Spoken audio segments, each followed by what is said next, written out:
Les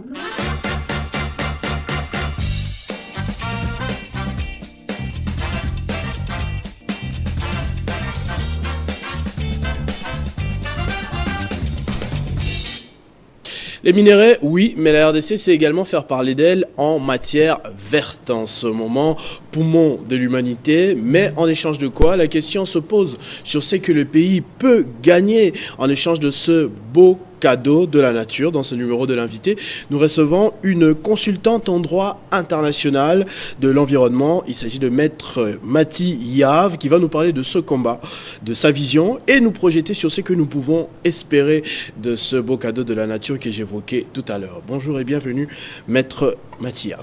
Bonjour, Monsieur Thierry. Merci pour l'accueil. Alors, dites-nous déjà d'entrée des jeux si il faudrait vous présenter auprès des téléspectateurs qui sont en train de suivre. Qu'est-ce que vous direz vous-même de vous? Je suis une féministe convaincue. Je suis Féministe convaincue. Oui, oui, oui. C'est une introduction brutale. Oui, justement. Il y a en ce moment un petit problème avec ce concept. Vous l'assumez pleinement? Affirmatif, je l'assume parce que je ne vois pas ce qu'il y a de mal à vouloir que les hommes et les femmes aient accès aux mêmes opportunités. Est-ce que c'est cela que veut dire le féminisme? C'est exactement ce que ça veut dire et malheureusement ici au Congo, je ne pense pas que les gens le comprennent comme ça. Le mot féministe a une très mauvaise réputation, mais quand on pose la question aux individus, on se rend compte qu'ils n'ont pas véritablement compris quel est le sens même de ce concept-là. Bon. Ce n'est pas cela la thématique aujourd'hui, à part féministe assumée. Qui êtes-vous encore? Je suis avocate, je me suis spécialisée en droit de l'environnement, droit international de l'environnement, pour lequel j'ai un master professionnel. Je suis aussi une amoureuse de la nature. J'ai travaillé dans les mines, j'ai travaillé dans le transport maritime. J'ai aussi travaillé dans le domaine des relations gouvernementales. Donc, je pense quand même avoir une vue assez holistique, panoramique des différentes questions environnementales en RDC. À part ça, j'aime bien le sport, le foot. Je suis impliquée dans différentes initiatives aussi pour la promotion des droits de la femme, leur autonomisation, la femme, les jeunes filles. Voilà, en gros.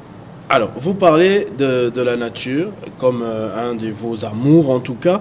J'aimerais savoir ce que cela représente, au-delà de la passion, ce que représente l'environnement à vos yeux, au point de se spécialiser dans ce... Disons que je me suis décidée de me diriger vers cette branche du droit parce que j'avais travaillé dans le secteur minier et que j'avais l'impression qu'on mettait en avant uniquement cette ressource naturelle, l'industrie extractive, sans autant penser à l'après-mine, ni aux populations qui vivent dans ces régions-là. Donc, j'ai essayé de comprendre, avec mon master, au travers de mon master, j'ai essayé de comprendre de quelle manière, quelle était d'abord la dynamique entre la préservation, la conservation de l'environnement, la gestion des ressources naturelles et les impacts positifs pour les populations. Et à côté de ça, je me suis dit qu'il fallait qu'on puisse envisager comment faire bénéficier toutes ces ressources-là à la République démocratique du Congo. Parce qu'on ne le dit pas, hein, on parle de ressources humaines, on parle de capital humain. Donc l'individu aussi devrait être au centre et pas seulement les minerais ou les hydrocarbures ou quelque chose comme ça. C'est déjà une très bonne approche, mais j'aimerais vous parler d'un autre concept. Tout à l'heure, on parlait du féminisme. Aujourd'hui, on présente la RDC comme un pays solution par rapport à la crise écologique que nous traversons dans le monde actuellement. À vos yeux, ça reste un slogan ou c'est possible de rentabiliser, de capitaliser ce moment, d'offrir une solution au monde entier et de bénéficier en retour de quelque chose? Bon, en ce qui concerne le terme slogan, les slogans, c'est pas mauvais. Ça aide à véhiculer un message, ça permet de galvaniser les troupes, les populations, mais il faut qu'il y ait un contenu. Il faut que le concept, le slogan ait un contenu. Et c'est à nous de définir ce qu'on entend par pays solution. Et puis pays solution, ça ne devrait pas d'abord être un pays solution pour les autres. Ça devrait être un pays solution pour les populations, pour la population locale, pour la nation elle-même. Et c'est cette adéquation. C'est au niveau de cette adéquation-là qu'il faut travailler, c'est vrai. La RDC regorge de ressources, c'est vrai. La RDC aujourd'hui, c'est un capital carbone important, de résorption de carbone important.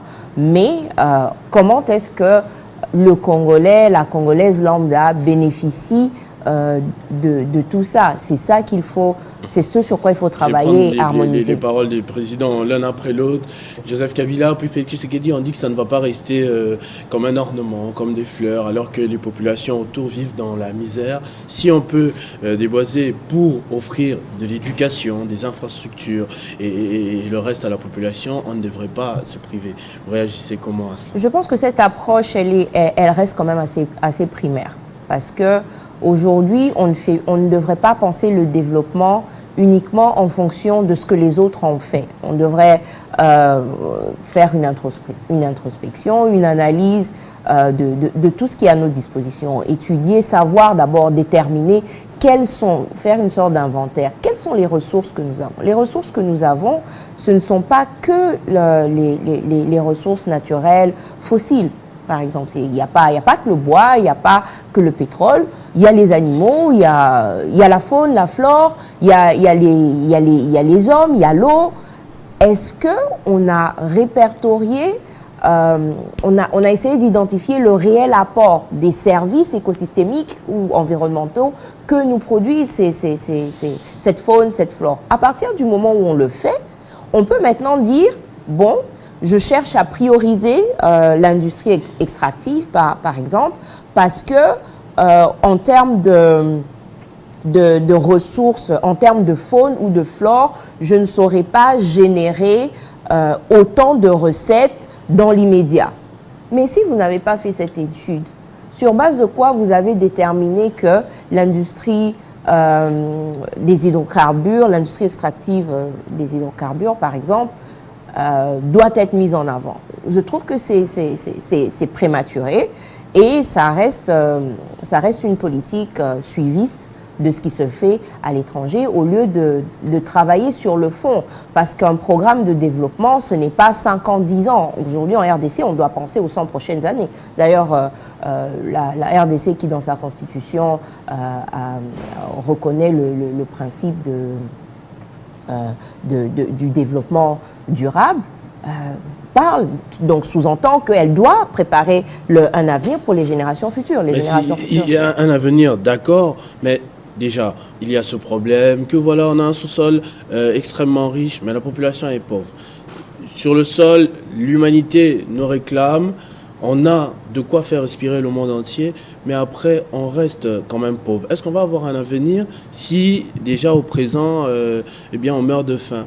Justement, il faut travailler sur cette politique. Vous pensez quoi de la politique actuelle du secteur, justement de l'environnement?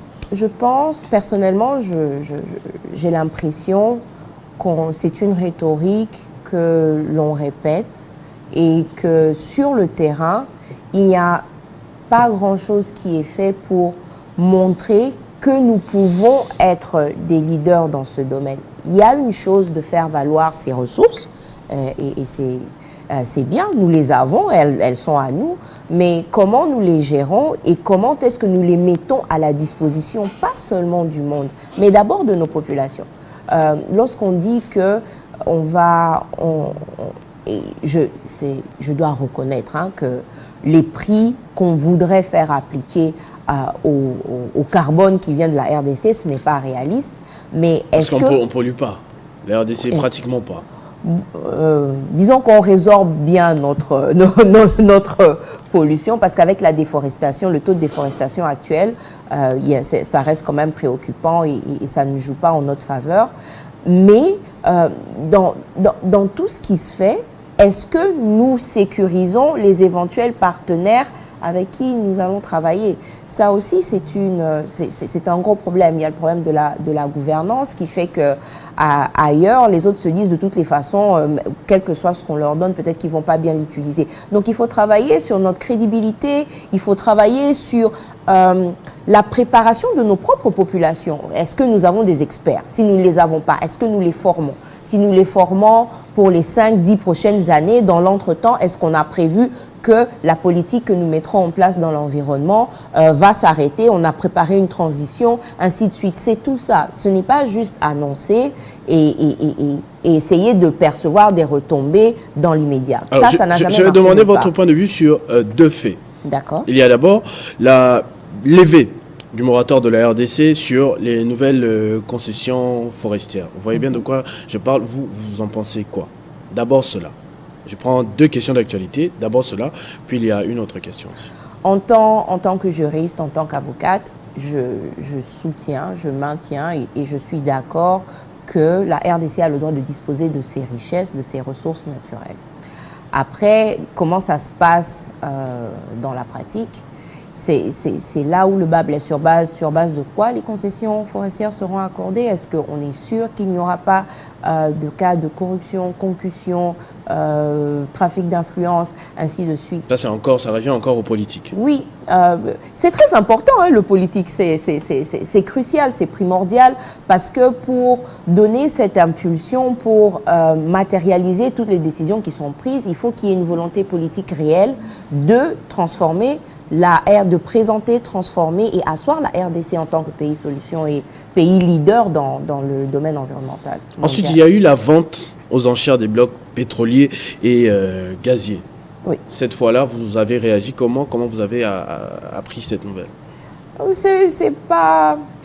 ça fait partie des prérogatives de l'État. Malheureusement, il y a des préalables qui n'ont pas été respectés, comme le fait, par exemple, que certaines concessions qui étaient mises aux enchères étaient allées jusque dans des zones qui étaient supposées être protégées. Donc, à ce niveau-là, je pense quand même qu'il y a un problème. Il y a des choses, il y a une manière de communiquer. Vous ne pouvez pas dire que vous êtes pays solution et vous-même, vous ne respectez pas les engagements que vous avez pris. Ça décrédibilise énormément et ça ne permet pas, au niveau de la diplomatie environnementale, ça ne permet pas à ce que vous soyez pris au sérieux. Mais en parlant de politique, justement, parce qu'on croit comprendre que la RDC est peut-être un pays solution pour le monde, mais les politiques ont également la clé pour la solution dans ce domaine environnemental. Vous, personnellement, êtes engagé en politique au sein du parti Action pour la dignité du Congo et de son peuple, ouais. Bien évidemment. Ouais. Est-ce que à ce niveau-là, vous pourrez jouer un rôle, que ce soit au sein de votre parti politique ou si votre parti politique arrive un peu plus loin dans les centres de décision, arriver à influencer des choses en avantage pour la République démocratique du Congo, vous attaquerez étape par étape quel dossier? Je pense qu'on ne le dit pas souvent, mais quand on observe la scène politique actuelle, il y a très peu de partis qui mettent en avant une idéologie et un programme. Très souvent, c'est sur des personnes. Et c'est là que je ne me retrouvais pas vraiment avant. C'est le cas à l'ADCP? Là, il y a une idéologie, effectivement. Donc, quelle idéologie? On a un programme, on a des c'est bien le parti cher à Corneille Nangaa? Oui, c'est celui-là, effectivement. On a des priorités et dans ces axes prioritaires, déjà qu'on se considère quand même avant-gardiste parce qu'on a réservé dans nos programmes une grosse place à l'environnement et l'environnement pas seulement au niveau du bois ou au niveau des ressources extractives, mais préparer la transition écologique, s'arranger, travailler pour que l'agroalimentaire ait une place importante dans l'économie nationale. Également, ce qu'on dit, démocratiser la nourriture. Donc, faire en sorte que le Congolais moyen puisse manger à sa faim. Donc, je pense qu'à ce niveau, au niveau de l'idéologie, on est là. Nous, on attend pas on attend, mais on travaille à ce qu'on puisse arriver à ce stade où on peut prendre les décisions pour le peuple et faire en sorte que les choses avancent. En parlant de peuple, on parlait de politique tout à l'heure, mais quand vous approchez les peuples, quand vous parlez avec la population aujourd'hui, je suis sûr qu'en tant que consultante, parfois vous avez été curieuse, vous avez peut-être posé des questions aux étudiants ou aux commerçantes dans la rue. Est-ce que vous avez l'impression que l'on prend cette question au sérieux ou à sa hauteur? Je pense que le Congolais a tellement de problèmes qu'il ne se rend pas compte. Mais ça fait partie des problèmes aussi. Oui, justement, il ne se rend pas compte que la question environnementale est tributaire elle est transversale. La question environnementale est transversale. Je vais prendre, d'abord moi, quand je dis souvent que je suis dans le droit de l'environnement, au début d'ailleurs, on me disait « Ah oui, il faut aller travailler dans les mines ». Bon, je venais déjà des mines, donc pour beaucoup, environnement, c'est surtout le dérèglement climatique, donc la forêt, ou la gestion des déchets, ou encore travailler dans l'industrie extractive. Mais les questions agricoles, ce sont des questions environnementales. Les questions de trafic des espèces, ce sont des questions environnementales. La protection des peuples autochtones, des populations locales, des savoirs traditionnels, ce sont des questions environnementales. La gestion des eaux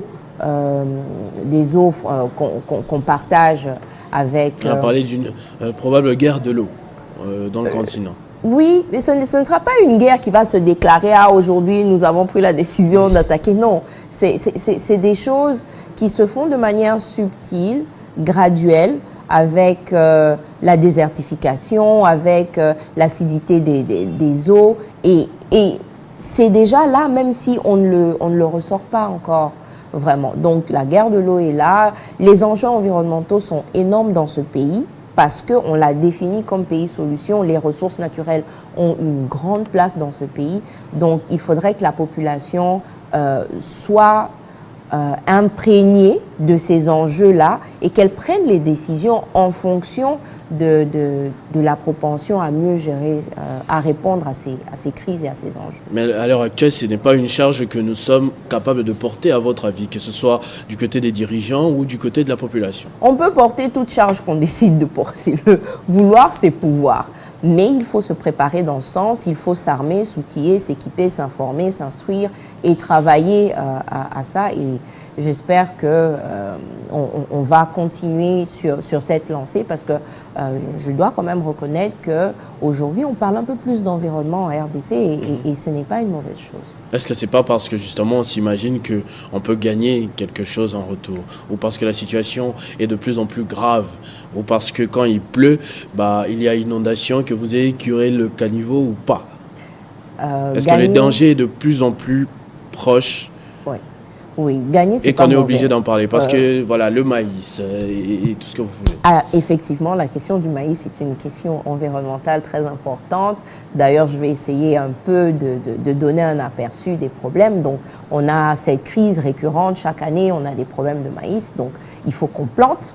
Alors ça, c'est l'aménagement du territoire qui intervient, le secteur agricole qui intervient. On a eu, je pense, une proposition de loi où on voulait accorder aux étrangers de pouvoir acheter des terres. Je suis étonnée que les gens n'aient pas véritablement réagi sur la question. On a de plus en plus de terres en Afrique centrale qui ont été vendues à des nations étrangères ou à des consortiums étrangers, mais ça peut entraîner des délocalisations, déplacements de population. Comment est-ce qu'on va gérer? Donc vous voyez que d'un si petit problème, ou de ce qu'on peut considérer comme insignifiant, il y a des répercussions, des effets ricochets, et si on ne se prépare pas, si on n'est pas prévoyant, on n'est pas dans l'anticipation, ce qui manque souvent à notre pays, l'anticipation. Si on n'est pas dans l'anticipation, on va se retrouver à gérer des crises tout le temps et on perdra beaucoup d'argent. Parce que sur la question du maïs, sur un plan plus pratique, vous pensez qu'on a aussi une solution, mais que l'on n'a pas sérieusement envisagé jusqu'à présent? Parce que c'est un problème qui date des années. Année après année, on se retrouve avec la même crise dans une certaine période. Il y a aussi une question d'homme, c'est-à-dire qu'on ne valorise pas véritablement le métier, le secteur agricole. Vous le voyez dans le budget, vous le voyez dans l'imaginaire collectif congolais.